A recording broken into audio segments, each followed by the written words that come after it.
Hi guys, welcome back to my YouTube channel. हम पढ़ रहे थे मेवाड़ में महाराणा सांगा के बारे में पढ़ रहे थे। हमने उनके दो युद्धों के बारे में पढ़ा, एक खतौली का युद्ध और एक बाड़ी का युद्ध। आज हम उनके मुगलों के साथ संबंधों के बारे में पढ़ते हैं। चलिए शुरू करते हैं।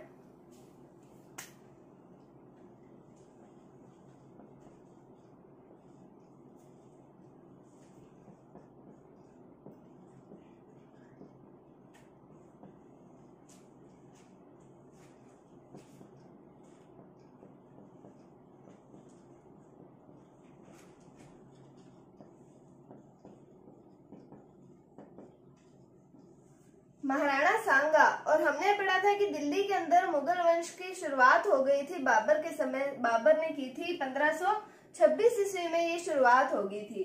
तो अब हमने पढ़ना है राणा सांगा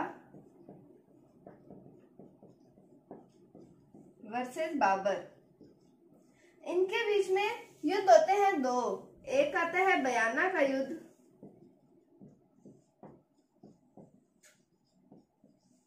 ये होता है फरवरी 1527 में।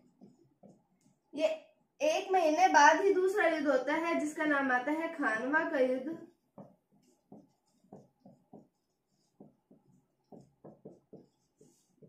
ये होता है मार्च 1527 में। ये युद्ध होते हैं राणा सांगा और बाबर के बीच में। पहला युद्ध होता है बयाना का युद्ध फरवरी 1527 में, और दूसरा युद्ध होता है खानवा का युद्ध मार्च 1527 में। तो हम शुरू करते हैं बयाना का युद्ध।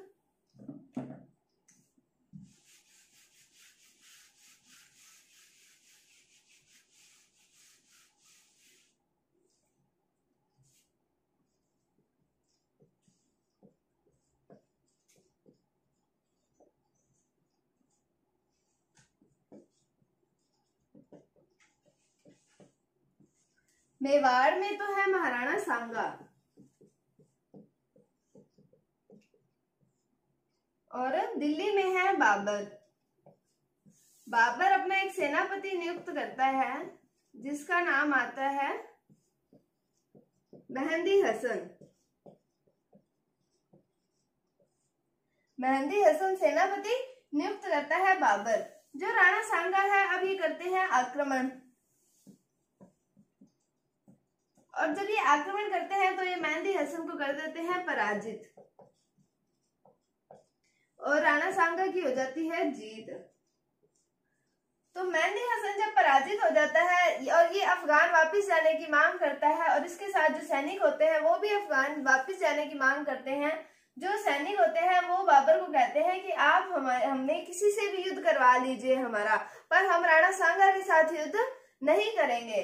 तो फिर बाबर सोचता है कि अब मैं उनको कैसे मनाऊं, तो वो उनके सामने कुछ वादे करता है। तो वो वादे इस प्रकार होते हैं कि वो कहता है कि मैं सोमरस पान करना छोड़ दूंगा,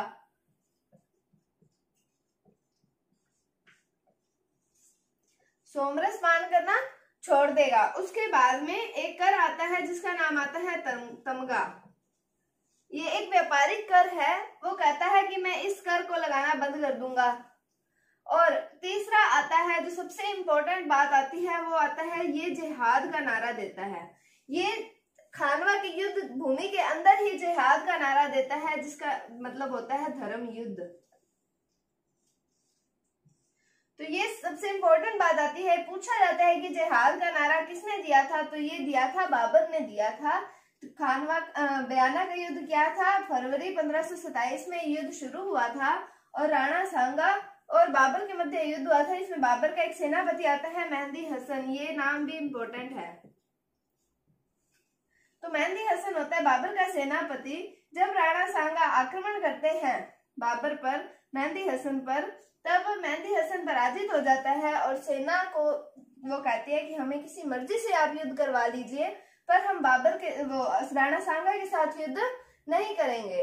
इसके चलते बाबर अपनी सेना को मनाने के लिए कहता है कि मैं सोमरस पान छोड़ दूंगा, तमगा नामक कर हटा देगा, और उसने जिहाद का नारा दिया जिसका मतलब होता है धर्म युद्ध।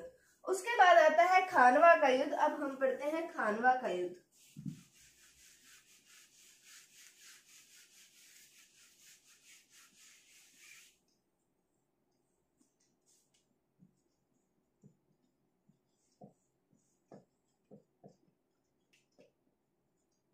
खानवा का युद्ध होता है मार्च 1527 में। तो खानवा के युद्ध में मेवाड़ से तो है राणा सांगा, और दिल्ली में है बाबर।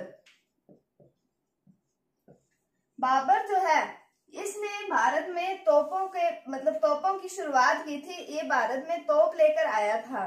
तो बाबर के पास में दो पद्धतियां आती हैं। एक आती है तुलुगमा पद्धति, तुलुगमा युद्ध पद्धति। एक आती है उस्मानी रोमी पद्धति। ये जो तुलुगमा युद्ध पद्धति होती है ये सीखता है ये मंगोलों से,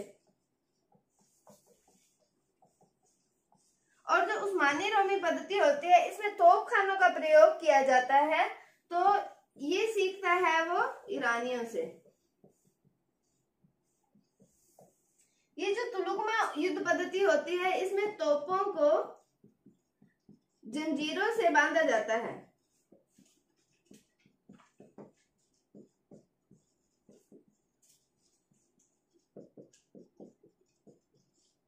तो बाबर यहाँ पे दो युद्ध पद्धति यूज करता है। पहली आती है तुलुगमा युद्ध पद्धति, दूसरा आती है उस्मानी रोमी या उस्मानी रूमी भी बोला जाता है इसे, उस्मानी रूमी युद्ध पद्धति। तो तुलुगमा युद्ध पद्धति सीखता है ये मंगोलों से और उस्मानी रूमी युद्ध पद्धति सीखता है ये ईरानियों से। तो राणा सांगा भी इस युद्ध में एक युद्ध पद्धति का इस्तेमाल करते हैं जिसका आता है नाम पाती पेरवन।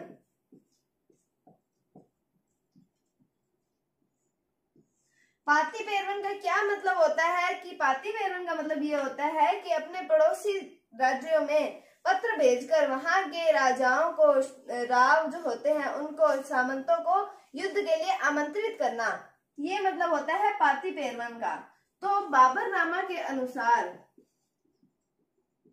जिसे तुजुके बाबरी भी कहा जाता है, हमने पिछली वीडियो में पढ़ा था ये, बाबरनामा के अनुसार पाती पेरवन पद्धति के तहत इसके पास में, राणा सांगा के पास में 7 राजा थे, 9 राव थे और 104 सामंत थे। 7 राजा, 9 राव और 104 सामंत थे पाती पेरवन पद्धति के तहत। तो पाती पेरवन पद्धति में कौन कौन से शासक थे या कौन से राव थे, कौन से सामंत थे, उनके नाम भी हमें पता होने चाहिए। कई बार प्रश्न इस तरीके से पूछा जाता है कि इनमें से कौन राणा सांगा के साथ युद्ध में शामिल नहीं हुआ था, तो हमें उनके नाम पता होने चाहिए। तो हम पढ़ते हैं।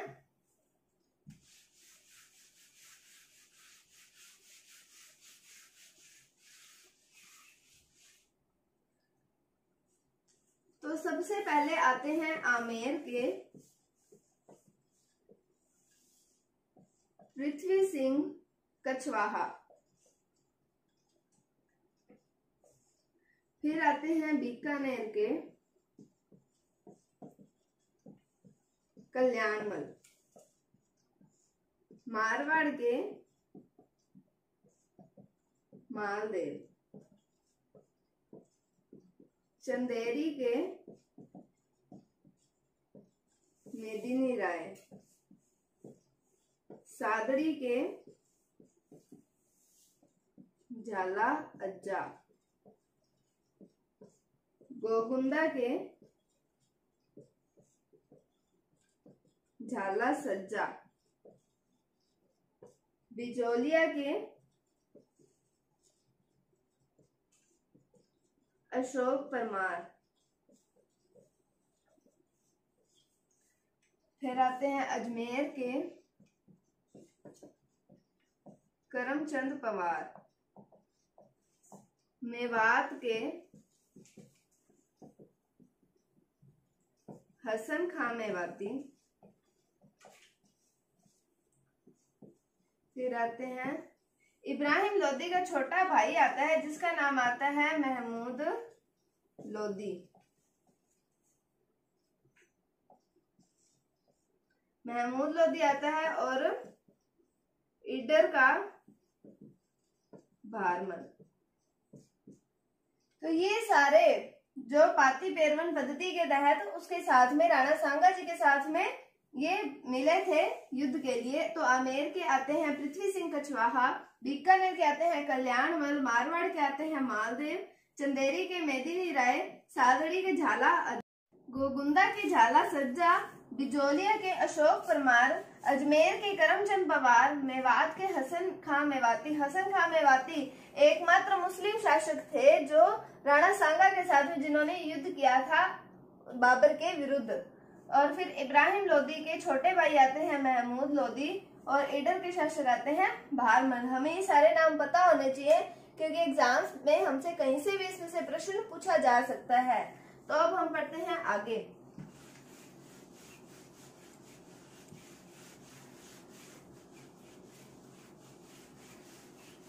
ये जो खानवा का युद्ध होता है इसमें राणा सांगा के शरीर पर हो जाते हैं 80 घाव। तो भी हमने पढ़ा था कि कर्नल जेम्स टोड ने इनके शरीर पर 80 घाव होने के कारण इनको क्या कहा था, सैनिकों का भग्नावशेष।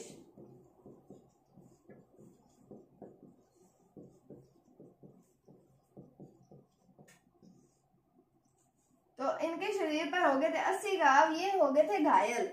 जब राणा सांगा घायल हो गए थे तो फिर जो झाला अज्जा हमने पढ़ा, सादरी के झाला अज्जा जो थे उन्होंने इनके राज चिन्ह धारण किए थे।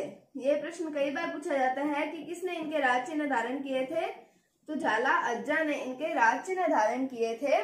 और ये जब घायल हो गए थे इनको लेके गए, कहाँ लेके गए थे इनको, बसवा पड़ता है दौसा में, और यहाँ पे इनका बना हुआ है चबूतरा। यहाँ पे इनका चबूतरा बना हुआ है। अब आता है 30 जनवरी 1528।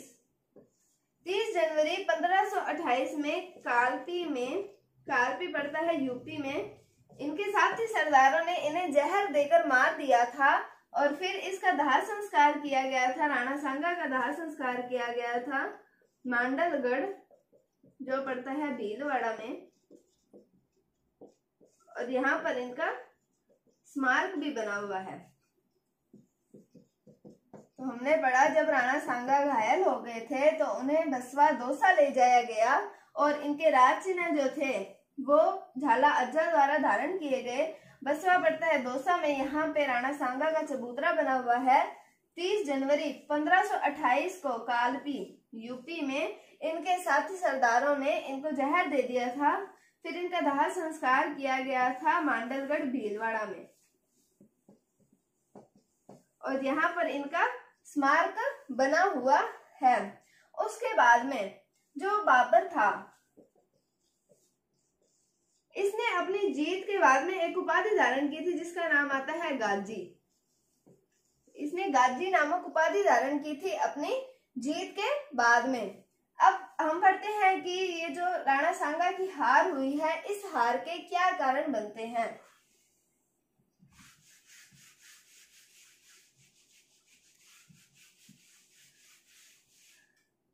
हमने पढ़ा था कि इन्होंने पाती पेरवन की युद्ध पद्धति को अपनाया था। तो पाती पेरवन की पद्धति के तहत अलग अलग जगहों के अलग अलग राजा आए थे, तो उन राजाओं की सारों की युद्ध नीतियां अलग अलग थी, युद्ध शैली उनकी अलग अलग थी। इस कारण ये युद्ध शैली अलग होने के कारण जो इनके हाथी और घोड़े थे वो अपने ही सैनिकों पर वार करने लग गए थे, अपने ही सैनिकों को मारने लग गए थे। तो ये सबसे बड़ा कारण माना जाता है राणा सांगा की हार का। उसके बाद में राणा सांगा घायल हो गए थे। पहला हमने पढ़ा कि अलग अलग राजाओं की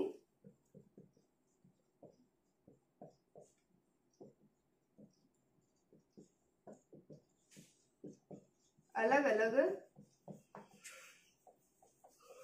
युद्ध शैली होने के कारण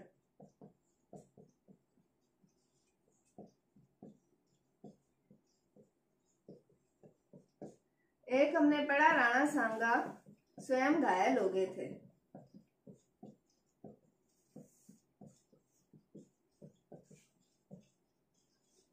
फिर आता है कि इन सारी सेना का नेतृत्व करने के लिए एक प्रबल सेनापति का जो कि इनका नेतृत्व कर सके वो नहीं था। तो मतलब सेना का नेतृत्व करता नहीं था।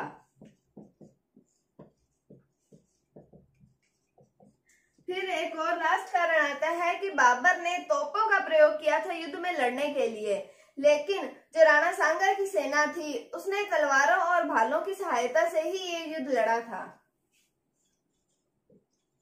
क्या आता है, बाबर ने तोपों का प्रयोग किया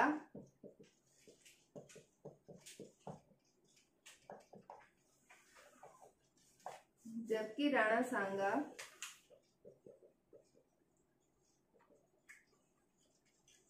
की सेना तलवारों और भालों से युद्ध लड़ी। तो ये कारण आते हैं राणा सांगा की हार के।